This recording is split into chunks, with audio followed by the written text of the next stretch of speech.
দেখেছি যে জুলাইয়ের গণঅভ্যুত্থানের যে ঘোষণাপত্র, সেই ঘোষণাপত্রের জন্য সারা দেশেই জাতীয় নাগরিক কমিটি এবং একই সাথে বৈষম্যবিরোধী ছাত্র আন্দোলন যুগপৎ বা যৌথভাবে তারা লিফলেট এবং প্রচারণার সাথে যুক্ত আছেন।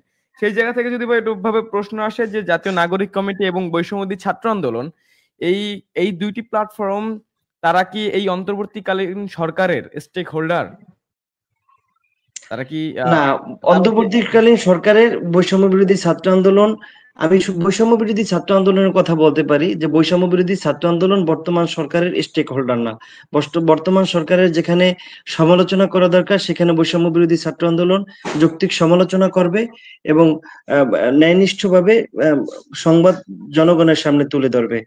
কখন এক্ষেত্রে বৈষম্য বিরোধী ছাত্র আন্দোলন সরকারের বর্তমান সরকারের স্টেক হোল্ডার না। তারা যেটা ন্যায় এবং সত্য এবং সমাজে রাষ্ট্র মেরামতের জন্য যে কার্যক্রমগুলো বাস্তবায়ন করা দরকার সেই কথাগুলো বৈষম্য বিরোধী ছাত্র আন্দোলন বলবে এবং যতটুকু সংস্কার প্রয়োজন এবং রাষ্ট্র মেরামতে নতুন রাজনৈতিক বন্দোবস্তের জন্য যা যা করা দরকার বৈষম্য বিরোধী ছাত্র আন্দোলন তা করবে।